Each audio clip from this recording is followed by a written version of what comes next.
as camp is about a week away, there's a very interesting topic to discuss, and it goes against everything I've thought up until this point pertaining to the Arizona Cardinals. If there's a tie on the depth chart, the tie should go to the rookie. Let's discuss.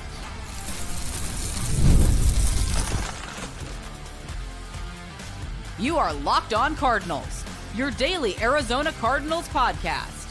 Part of the Locked On Podcast Network, your team every day.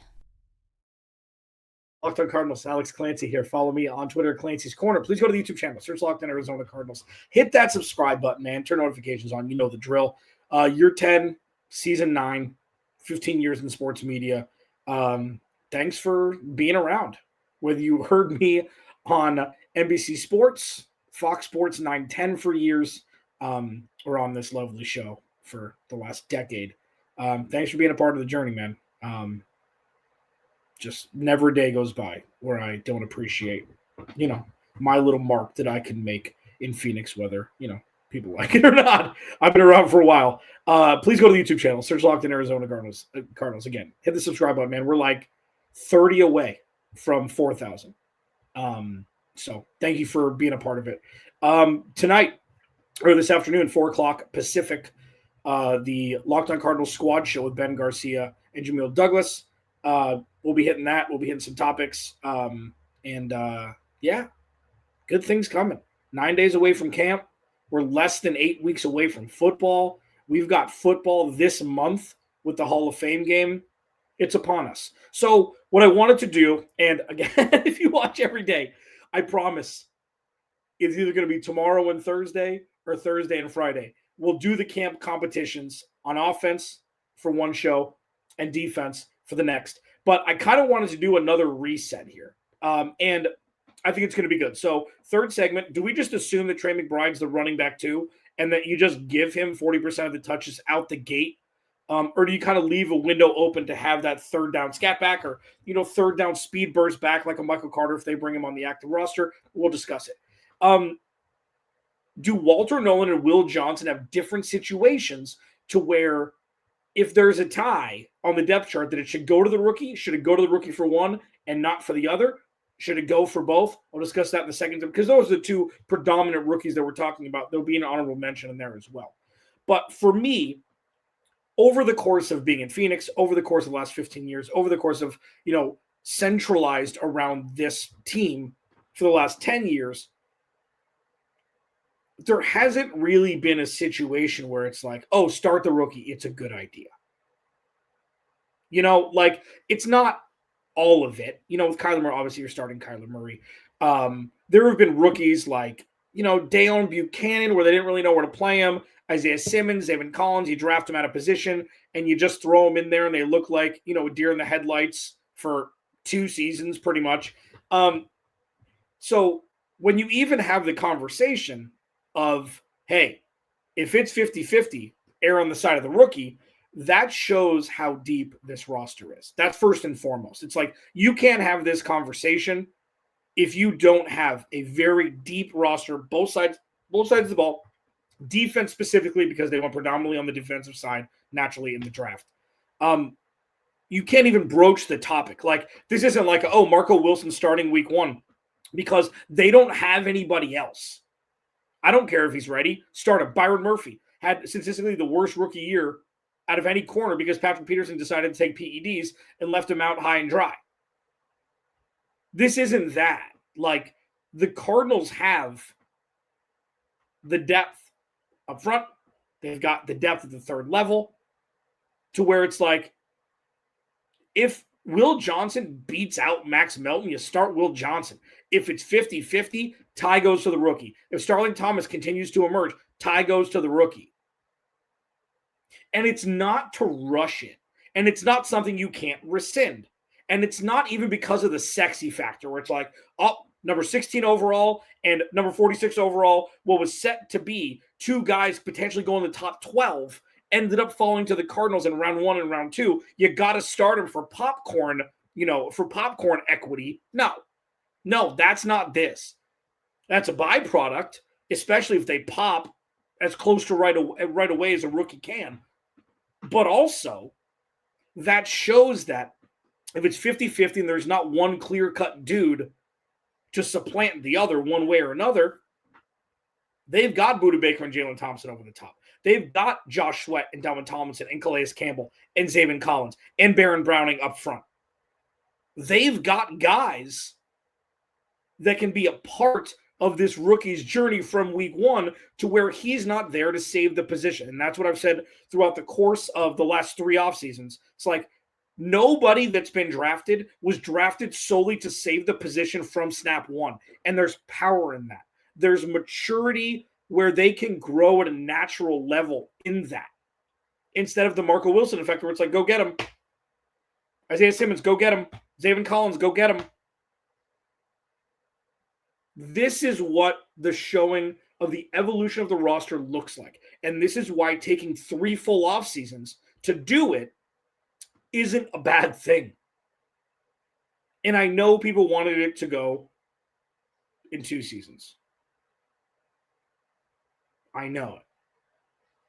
But this is what the fruits of, the fruits of the labor look like when you wait, and when Monty Osborne is methodical, and you wait another full draft. And yeah, the Cardinals may have like the 2 best defensive players in the draft both on the roster, barring, health. I mean, obviously that's kind of outside, but it doesn't really matter. The Cardinals got 2 dudes who fit their scheme that they desperately needed position-wise and talent-wise. So if there's a tie between, like, I don't know, like even Darius Robinson and Walter Nolen, you give the nod to the kid. And the kid, he's 1 year younger in his NFL journey than Darius Robinson. Great problem to have. If for some reason he can supplant Dalvin Tomlinson or Calais and he comes in and he's ready to rip immediately, cool. This is it's like, well, you paid the guys. First of all, they didn't pay them nearly as much as they probably could have got elsewhere, number one. Number two, it doesn't matter. It doesn't matter. It's not a waste of money. You have Dalvin Tomlinson and Calais Campbell on your roster. That's a good thing, especially with the lack of a leadership they had up front last year. If Will Johnson comes in and balls out right away, Max Melton is fighting for CB2 snaps. And I know it's different because Garrett Williams is technically their CB1, even though he plays inside. Like, it's a good problem to have. Garrett Williams is going to get paid a whole lot of money after what Sauce Gardner is going to get. But going into camp, I am a firm believer that the Cardinals have the infrastructure in place to go with Ty goes to the rookie. Now, if the rookie is 5 steps behind in a 100-step race, like if it's 53-46, start the vet. But if it's 50-50 dead heat and it's really just kind of like flipping a coin, it's not rushing the process. Obviously, if Will Johnson still got a hammy issue, if the lingering knee, potentially Fugazi, potentially a real thing that made him drop 30 spots in the draft is real, of course, you're taking it easier. But if everybody in a vacuum is ready to rip and it's 50-50, start the rooks. There is zero downside to it. And if it doesn't work, you adjust. Locked On Cardinals, your team every day. Now, this is the trickier part. Say it's 52-48. Which one should get the starter snaps and which one shouldn't between Walter Nolen and Will Johnson? I'll discuss it next. Locked On Cardinals. Your team. Yours. Every day. This episode of Locked On Cardinals is brought to you by our friends over at the Game Time app. We've all been there. Logging on early, waiting forever for concert tickets to go on sale, only to lose your spot for a show you've been dying to see. Live music should be about making memories, not dealing with the stress of ticket shopping. And that's where Game Time comes in, man. Game Time makes it easier to get tickets faster online, through the app. Prices actually drop as it comes closer to showtime, just like it comes out of first pitch or, tip ball or a jump ball, whatever it is for concerts, same thing. And you can save up to 60% off with the killer last minute deals. Like the Vantage Point thing, the panoramic seat view that they offer, like before you click. With concerts, it's so specific. Like, okay, we could maybe sit a little bit closer, pay a little bit more. Let's see what the vantage point is there. But if there's, a last minute deal, 25 rows behind, it's kind of the same vantage point, and you're willing to, spend a little bit less for a little bit of a weaker view because you're back a little bit further, you can see what the difference is in vantage point with the panoramic sea view feature in the app before you buy. Take the guesswork out of buying tickets and show, Game Time what you want from them. Download the Game Time app, create an account. Use code LOCKEDONNFL for $20 off your first purchase. Terms apply. Again, create an account. Redeem code LOCKEDON NFL for $20 off. Download Game Time app today. Last minute tickets, lowest price, guaranteed.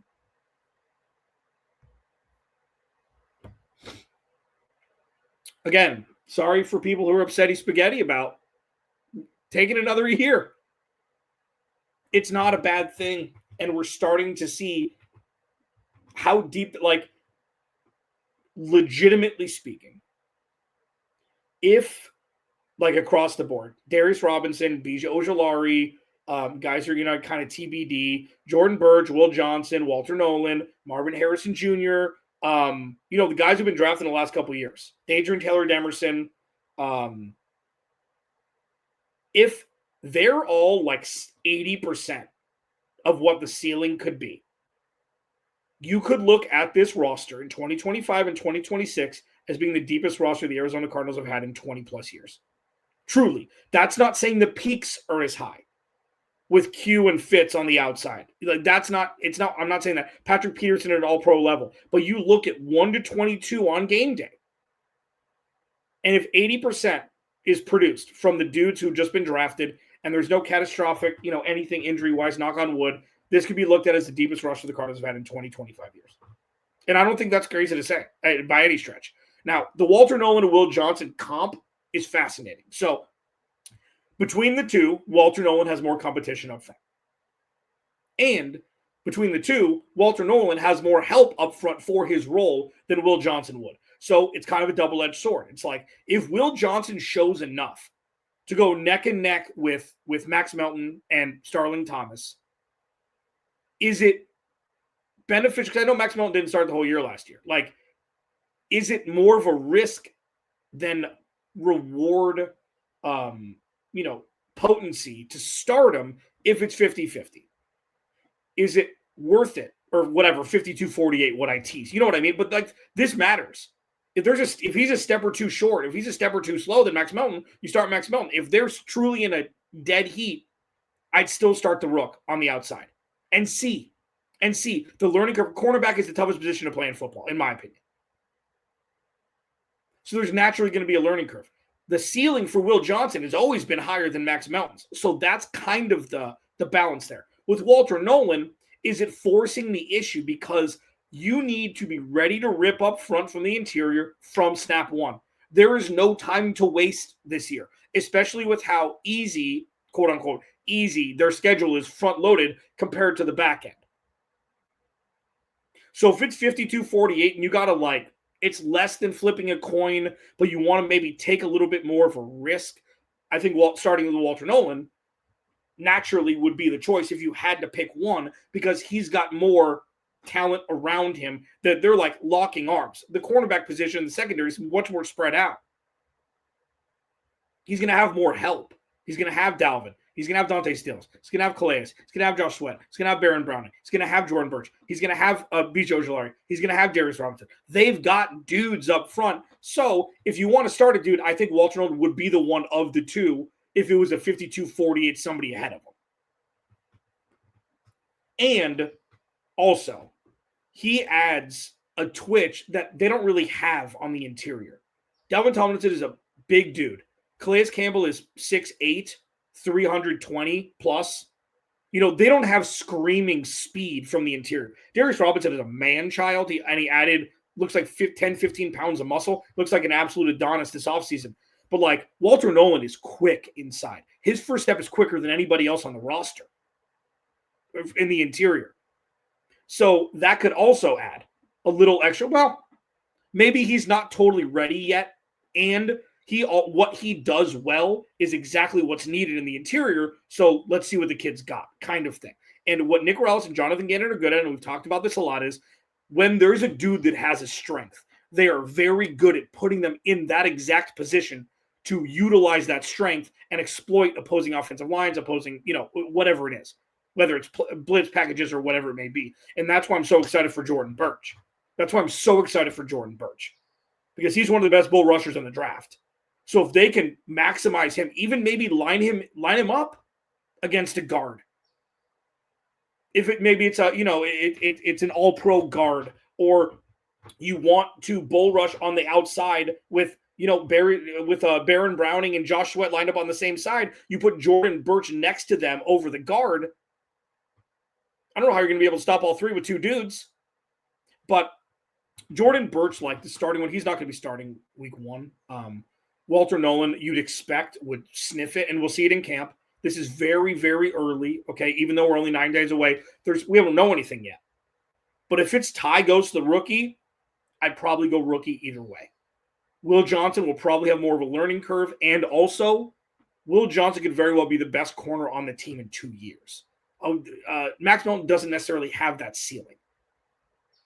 Walter Nolen has that ceiling too, but it's a very different position. He's going to have a lot of very young guys to be able to grow up and learn the position with, and the surrounding positions with, so they could have their front for a long time.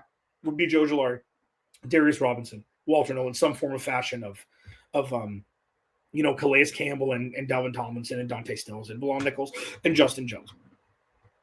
The one honorable mention that I wanted to mention before we went on to the Trey Benson segment next is I'm fascinated to see what happens with Cody Simon. Truly. So, 4th round pick, Ohio State, off-ball linebacker, defensive MVP of the national championship game. The dude is an absolute menace in the middle of the field. Not great in coverage. Okay, listen, like off-ball linebackers, many weaknesses of off-ball linebackers. The weakness of many off-ball linebackers is their pass coverage. The Cardinals are going to be able, as I use the term, I don't know if I can use a better one. If you hear a better one, if you think of a better one, drop it in the comments. The cocoon around this is like they're so strong on the outside. They're so strong at the third level. They're so strong up front, roster-wise, depth-wise, that they can mask a little bit of a quote-unquote talent deficiency when it's not that much, because Mack Wilson's been great, okay? Is it going to be Akeem Davis-Gaither? Is it going to be Owen Papo, or is it going to be Cody Simon? Like, this is more of the honorable mention. Like, if it's 50-50, I'm starting the kid. If it's 50-50, I'm starting Cody Simon. I understand the conservative approach where you probably bring in ADG to start. That's why you brought him in from Cincinnati. They thought it was probably a cap casualty in some form or fashion because they gave Jamar Chase and T. Higgins all the money in Cincinnati. So that could be a benefit for the Cardinals. They've done it twice. This could be the Kazir White, Mack Wilson of 2025 for the Cardinals. And if that's the case, of course you're starting him. I think this is going to be the most glaring one. I think either Cody Simon's going to be ready, or he's going to need, to ride the pine a little bit, proverbially speaking, before he's ready to wear the green dot. Like, and listen, being in the middle, it obviously coordination, talking, like it's a tough position to play, let alone the actual position where you have to cover, 30 yards, whatever it is. That's the one that, like, put it this way. Everybody I've talked to, Jay Stevens from Locked On Buckeyes does a great job. He joined me right after the draft, and I'm paraphrasing here. He said he's probably not going to be ready day one in some form or fashion. Jay, I'm not 100% quoting. That wasn't 100% quote. But he said, like, he could be more of a project. But you don't win defensive MVP of the national championship game on accident. And Jay mentioned that as well. And he's like, listen, if you told me that he was starting week one, would you be surprised? I mean, a little bit, but the dude's an absolute menace. Let's put it this way before we pivot to Trey Benson. If Cody Simon, Will Johnson, and Walter Nolen are all atop the depth chart at their respective positions, the Cardinals are probably going to have a top 5 defense this year. And I think growing up is realizing that a top 5 defense is sexier than a top 5 offense. I don't know when I changed. I don't know. What if they have both? That'd be pretty sweet. If they were to have a top 5 offense and top 5 defense, offensively, not like offending you. I'm not offending you. On the offensive side of the ball, Trey Benson's going to have to be that 1A. So do you assume that he should just be that and you give him all the reps during camp as RB2? Discuss it next. Locked On Cardinals, your team every day.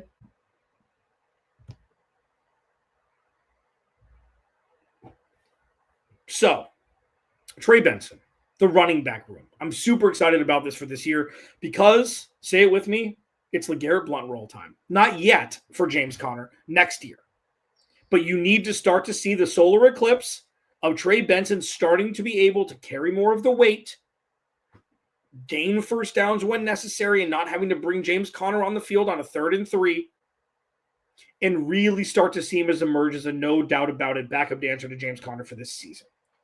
So they've got dudes, and namely, I mentioned Michael Carter in the first segment. It's going to be Amari DiMercato that he's going to be, jousting with for that RB2 role. And I think Michael Carter has a place on this roster for sure. They need that scab. They need that J.D. McKissick. They need that Chris Thompson. That's something that's been missing. They kind of use Greg Dortch in that role, not out of the backfield, but they don't have that dude that's like, oh, they got that on the roster too? What do you stop? And I think Michael Carter could be that dude. He's got scoot, man. He does. Like, in a straight line, he's probably faster than any running back the Cardinals have. But regarding the RB2 role specifically, I don't think you waste any time. I think you pin him up against Amari DiMercato for the majority of camp. Like, all right, go win it. I understand that running back by committee is no longer looked at as a weakness. It's looked at as a must. And obviously you've got guys like Derrick Henry, and you've got dudes who are the alpha still. But by and large, you've got a couple dudes. You've got a couple dudes who can tote it, and it doesn't really matter who's back there. If you've got a good run blocking scheme, both will be able to be effective. Naturally, one more than the other if you have more of that alpha leading the pack, which James Conner obviously still is. This running back room needs to be set and forget in 2025, and that includes when James Conner's not in the field. I would love to see James Conner's numbers go down this year. Touches. Touchdowns go up. Touches go down. And that is predominantly predicated upon either Amari DiMercato or Trey Benson supplanting the other when it's kind of this split thing. I want 2 dudes, not 3. An RB1 and an RB2, not an RB1 and then a bunch of guys. Everything needs to be clear going into week 1 in NOLA. And barring, you hope this would never happen. It's not something you ever like to discuss. If there were to be an injury, it is not something that can slow this locomotive down. So I'd much rather see the Cardinals have another dude they can absolutely trust. And listen, Amari's been fine. He's had pops, 2 years ago, definitely. But I want one dude to be trusted. If they've got 2, if it's a 50-50 heat and Drew Petzing's forced to split the touches, okay. But I'm a big proponent of momentum. I'm a big proponent of not just the hot hand. I'm a big proponent of it's James Conner and then it's this player. And then everybody else is tertiary. Now, let's give this guy a series who's been cold for 68 real-time minutes. Let's give this guy a series who he hasn't gotten the field yet, so let's give him a touch on first down. Up, 2nd and 10, great.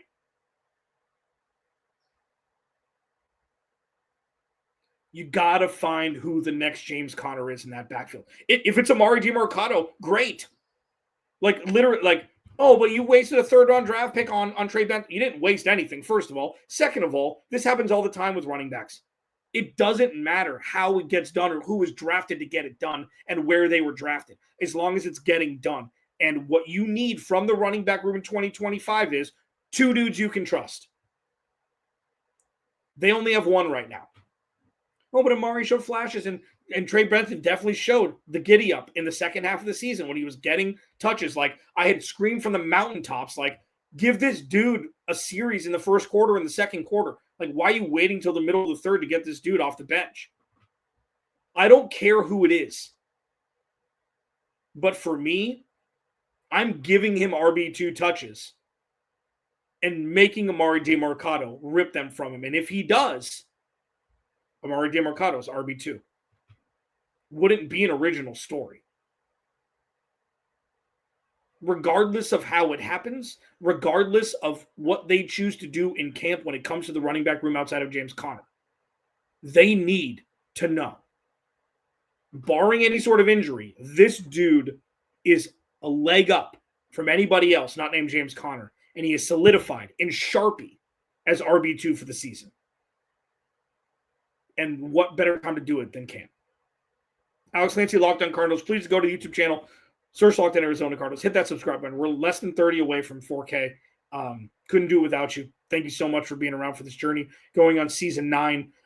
Locked On Cardinals squad show, 4 o'clock live today, Pacific time. Remember, without you, there is no me. I'll talk to you in the Cardinals squad show today and tomorrow on Locked On Cardinals. Talk to you then.